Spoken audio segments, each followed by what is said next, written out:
Hey everyone, and welcome back to Student Nurses Station. I'm Nurse Dawn. And I'm Nurse Jill, coming to you from the University of California College of Nursing. And don't forget to hit that like button and subscribe to our channel and tell all your nursing school friends about us. You know, we love helping future nurses just like you. Absolutely. We are always looking for new ideas, so drop a comment below and let us know what deep dives you'd like to see in the future.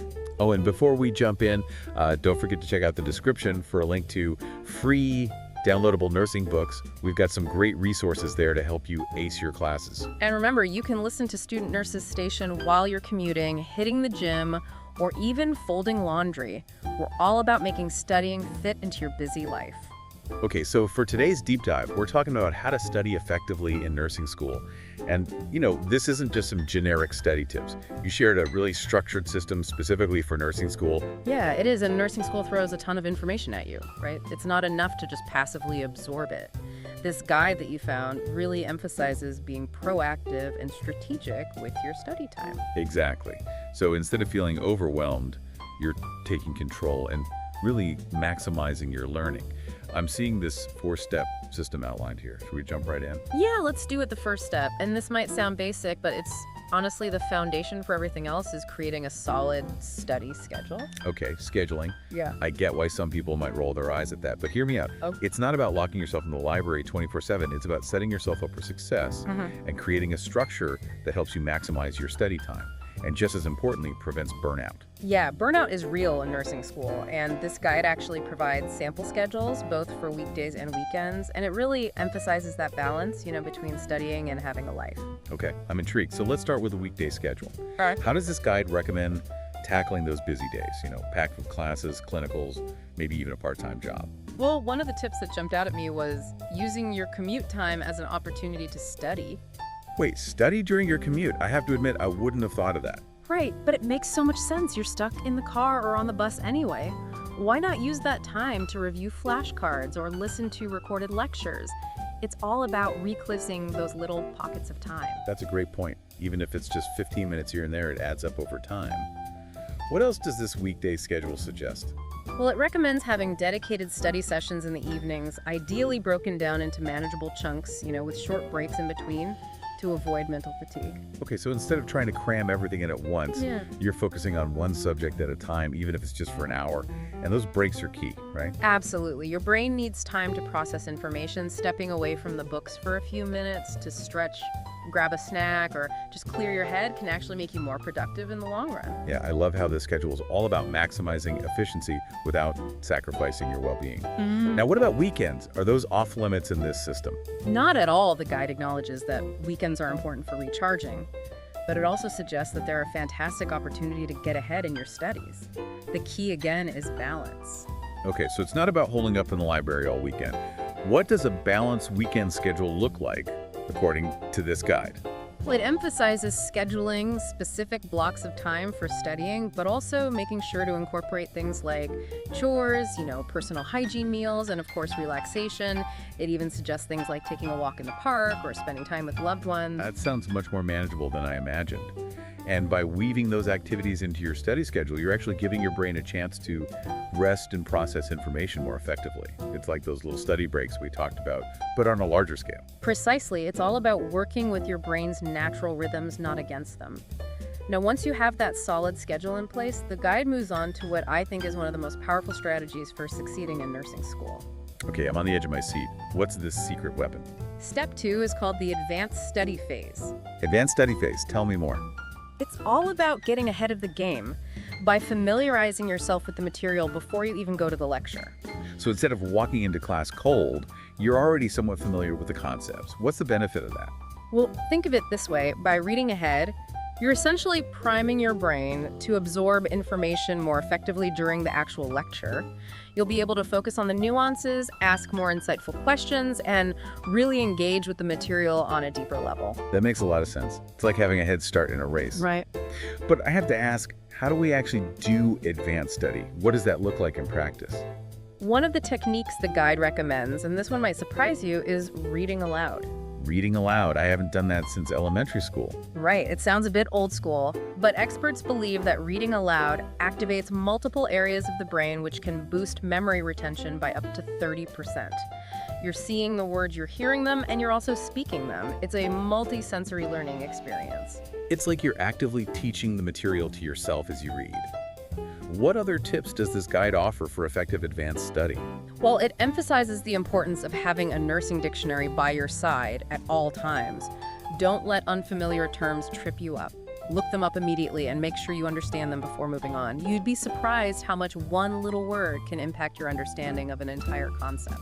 That's so true. Sometimes just clarifying one key term can unlock a whole new level of understanding. Anything else?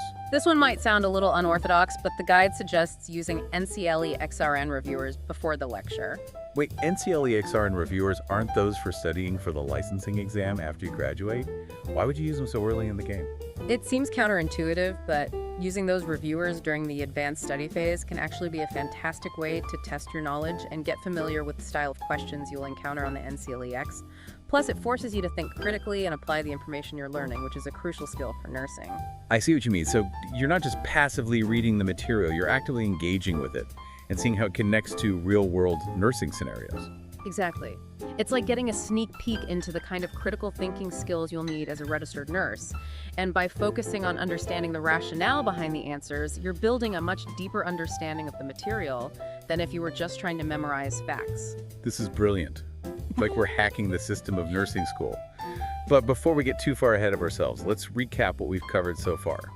We started with the importance of creating a solid study schedule for both weekdays and weekends, even utilizing those small pockets of time during your commute for studying. Then we dove into that fascinating concept of the advanced study phase, where you get ahead of the lectures by reading aloud, clarifying unfamiliar terms with your nursing dictionary, and even using NCLEX reviewers to test your knowledge and get comfortable with those critical thinking questions. This is already so insightful, like a whole new approach to studying that I wish I knew about when I was in nursing school. Okay, I'm ready for step 3. What's next in this system for conquering nursing school?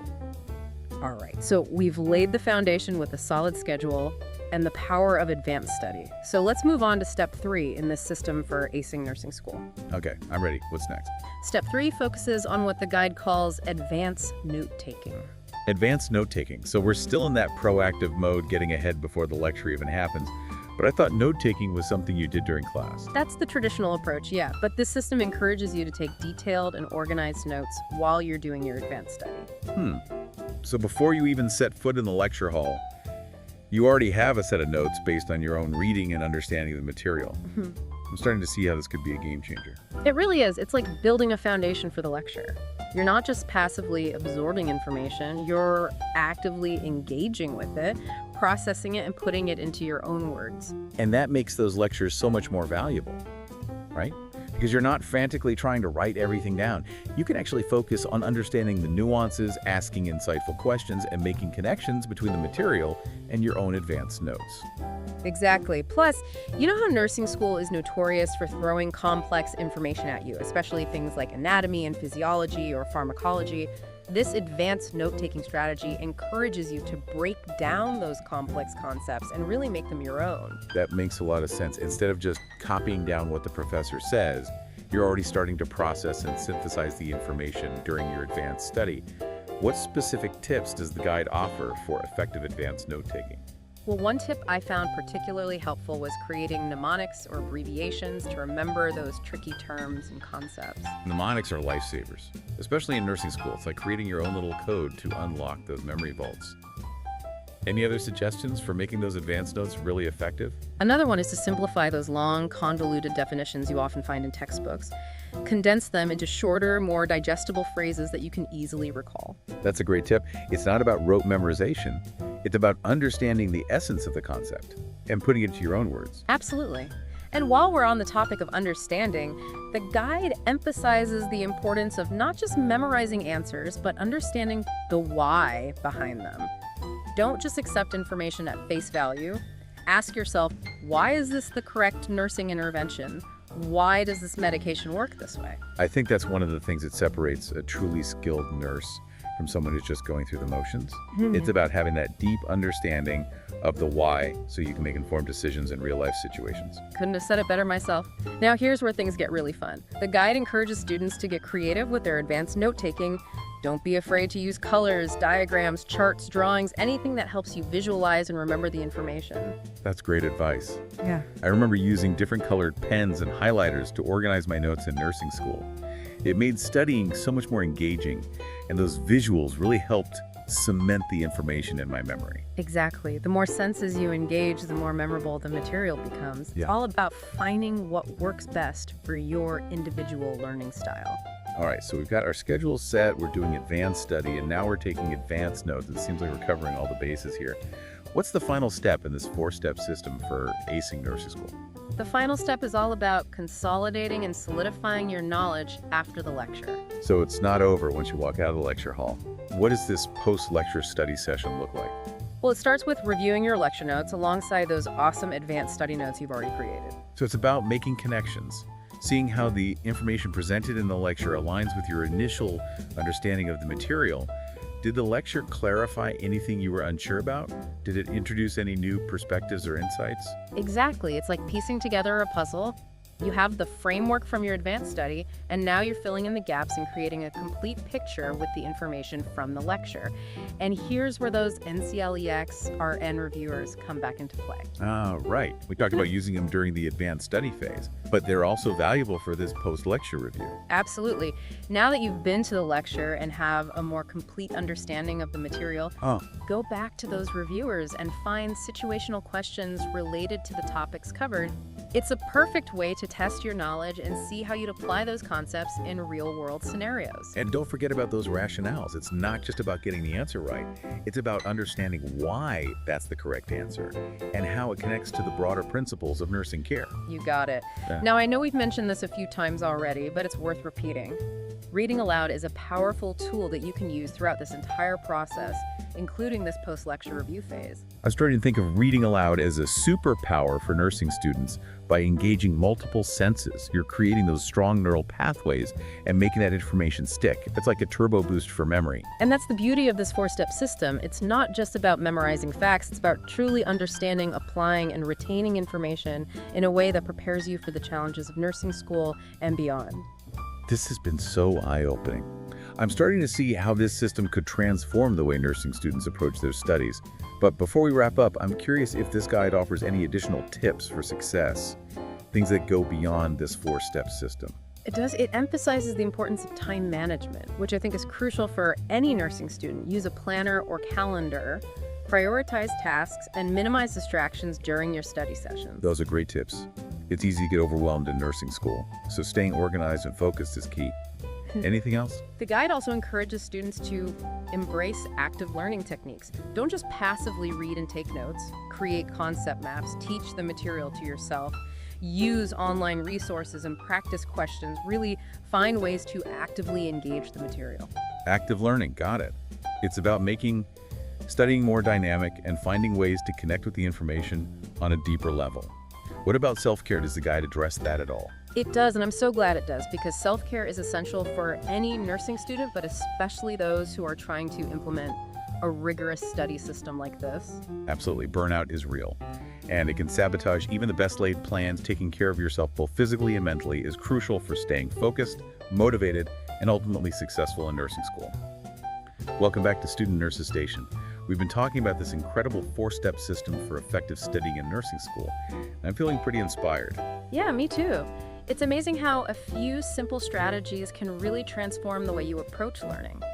We've talked about creating a structured schedule, embracing the power of advanced study and note-taking, and solidifying your knowledge with post-lecture review. And while all those things are crucial, this guide also emphasizes something that I think is often overlooked in the pressure cooker environment of nursing school: self-care. You're so right. Self-care isn't just about pampering yourself. It's about recognizing your limits and giving yourself the time and space to recharge. It's about fueling your body and mind so you can show up as your best self both in your studies and in your future nursing practice. I love that perspective.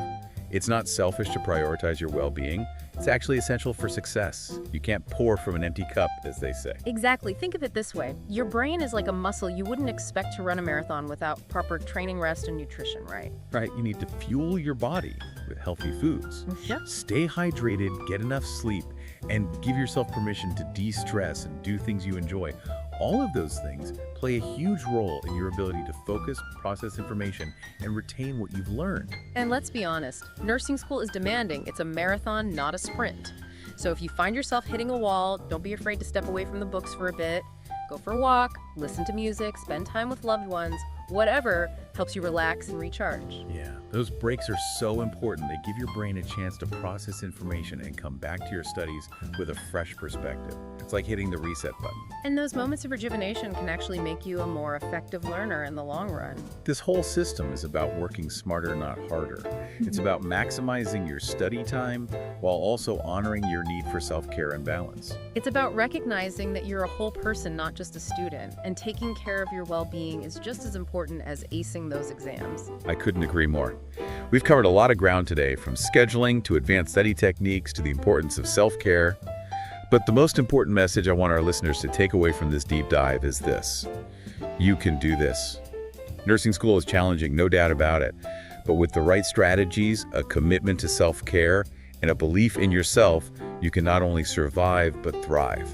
We believe in you, and remember, you're not alone on this journey. Every nursing student faces these challenges, and there's a whole community of support out there for it. You reach out to your classmates, your professors, your mentors, even us here at Student Nurses Station. We're all in this together. Absolutely. We're always here to help in any way we can. And don't forget to check out those free downloadable nursing books in the description. They're packed with valuable information to support you on your nursing school journey. Thanks for joining us on Student Nurses Station. Keep studying smart, stay healthy, and we'll see you next time for another deep dive into the world of nursing. Bye for now.